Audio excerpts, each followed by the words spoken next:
I just closed on the biggest real estate transaction of my life last Friday. And if I tell you the story, nobody ever thought this. My realtor told me a year ago, forget about this property, Pat. We're never buying this property. I talked to 3 FBI agents. I talked to DOJ. I talked to when I tell you the types of people I talked to get this property because the owner had done some things with the law that he had a problem with. Last Friday, we were given the keys to this property, and I'm there every day now. When I go to this place, I cannot believe it's like a playground when people see what this place is going to look like. But I want to share with you the 10 secrets of deal making in today's video.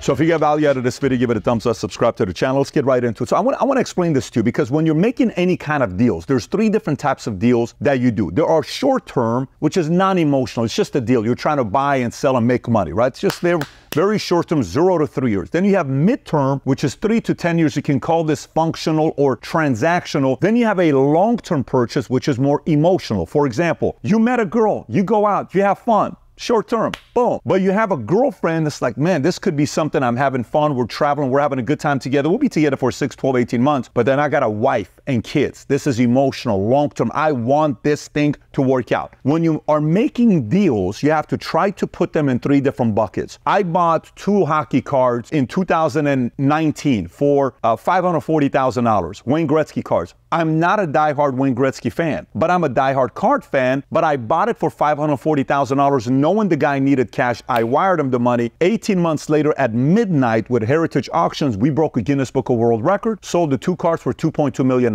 Immediate $1.7 million profit that was made. I tell my wife, babe, remember when you told me not to buy those cards? Yes. We just sold it for $2.2 million. What did you say? That kind of a moment. But that's short term, right? Then you got midterm, long term. Let me explain what happened with this property. This is a long-term emotional property that I know. Now, when it's emotional, you don't need to tell this to everybody. It needs to be a very small group of people that know this is a property that you want to own. There is a hotel that I want to own that we plan on owning in the next 10 years. That will be ours. That's in the emotional category because I know what we're capable of doing with this hotel. I saw this property 3 years ago. We want to build a campus for Valuetainment. I brought this property. We turned it into a cigar lounge, comedy club. We've done a bunch of different events at this building. The other one we bought, Valuetainment building, was more for our consulting firm. I drive past this building off of Cypress Creek. I see this property. I look at it and I said, wait a minute, what's this? Is this for sale? It's got 2 hangars. It's on an airport. I start digging to find out what this property is all about. It's not a land lease because when you typically buy a property on an airport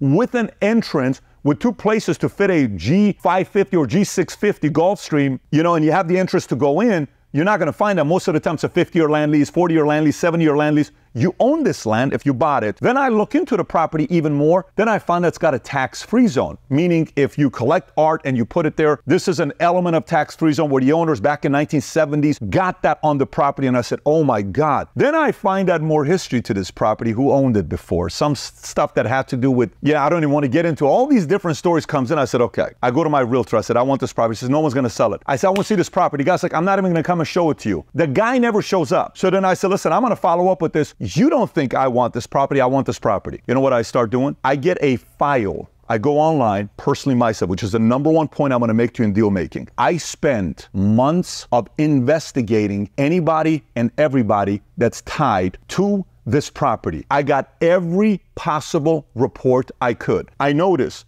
the guy that owned the property is potentially facing a big insurance challenge that he had with Medicare or whatever it was, right? I find out the lawyers. I call the lawyers. Are you the person to talk to sell this property? No, I can't talk, but I'm his lawyer. I'm getting information. Next, I noticed the FBI agents that had their report on this guy and what was going on. I called every one of the FBI agents. I called the DOJ. I called the former realtor that used to represent him. I did and then next thing you know, I have a stack of notes like this. My realtor said a year ago, Pat, we're not buying this property. I said, something's going to happen. We're going to buy this property. Eventually, after all the investigation, after all the due diligence, after everything that took place, we close on the property. How does it happen? This goes to point number 2. So point number 1 is what? A lot of research, due diligence, investigation on your own, especially if it's an emotional property that you want to add to your assets, because we're planning on building our entire campus here on this 11 acres of land that we have, okay? So that's one. Number two, time comes, this is going to auction because the government officially owns the property. Oh my God.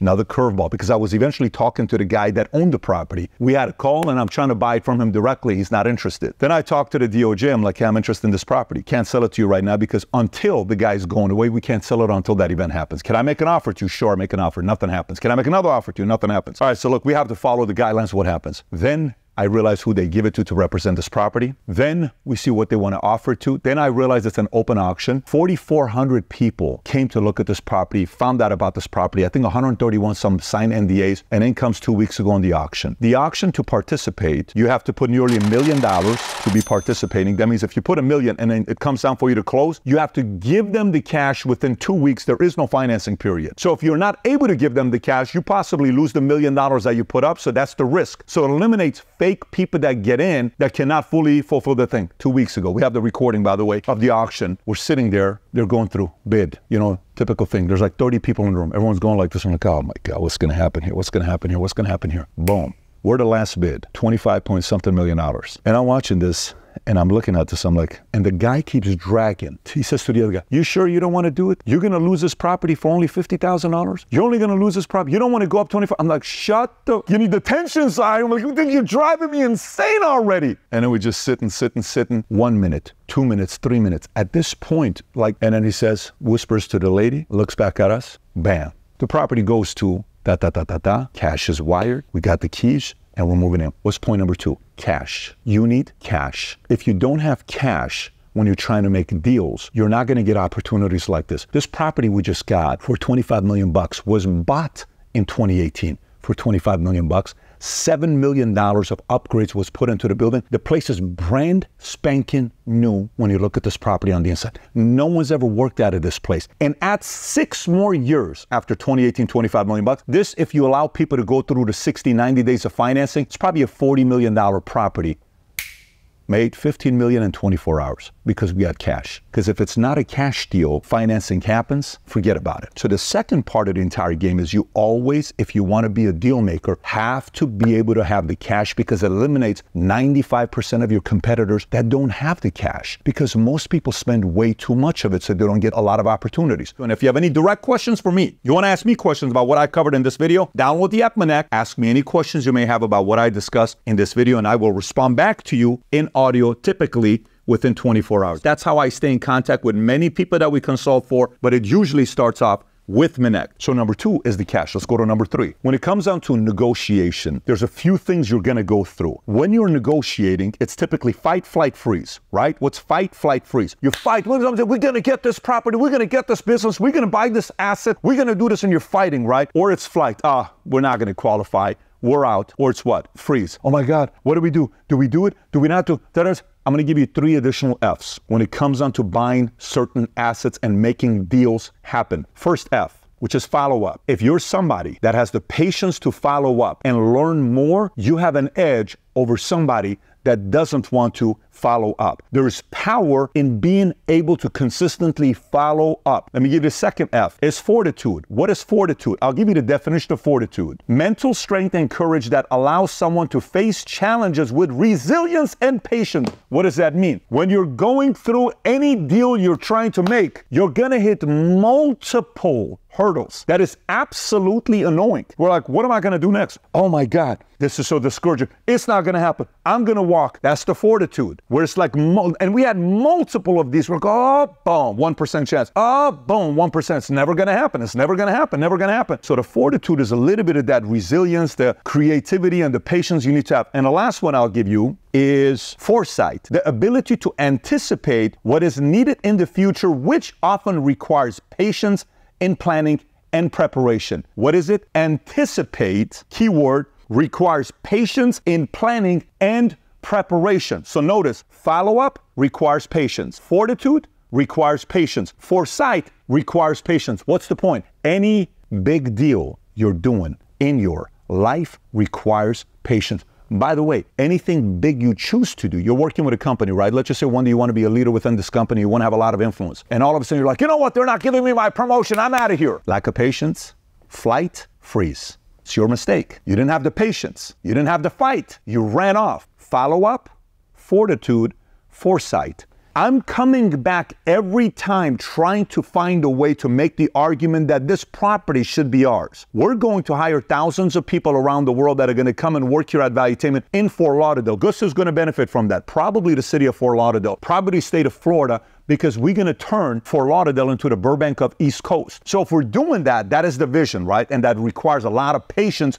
when you're going through it. Now, let me go to the next part. So far, we've gone through what? Due diligence, cash, understanding the different F's that you need to have, the fortitude, the foresight, and a follow-up. The fourth one is preparation. Deal-making preparation. What does that look like? You got a board. You got 4 people in the room, 5 people in the room. If they do this, what do? We do this. If they do that, what do? We do this. If they do that, what do? We do this. What do they want? They want this. What do we want? We want this. What do you think they're willing to give up? Probably not these 3 things. What are we not willing to give up? These 3 things. The more preparation is put on the front end when you're going to a deal, you're not winging it. Most people, when they're trying to do a deal, it's a lot of winging going on. But those who sit there and overly prepare for a big opportunity that's coming up end up eventually having a big victory. I'll give you an example. A guy at the Vol conference is asking me, because one of the settings we're having, we're talking about the art of the sit down, high stakes meetings that you're having, right? A high stakes meeting. I said, if there is any movie you need to watch to prepare you for a high stakes meeting, you need to watch Air.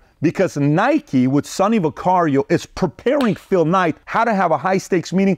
It's the highest stake meeting Nike's ever had in the history of the company, because they're sitting down with who? A guy who is flying in from North Carolina named Michael Jordan with his mom and dad that already has a massive opportunity on the table of Converse and Adidas. And you're Nike. You're not known for basketball. Nike's a running shoe. What basketball? They come in. They overly prepare for the meeting. They know that Nike is fining Michael if you wear red shoes. And they know Michael wants to wear the red Nike Air Jordans. Sonny Vaccaro says, we know the NBA is going to fine you $5,000. We're willing to pay the fine. The other guys are not willing to pay the fine. You're willing to make that kind of an investment? Yes. They eventually signed a deal. You know how many shoes he sells next year? First year being with Nike? Some 160 million pairs year one. Pre-social media. What do you think happened to Nike? Phil Knight today is worth $40 billion.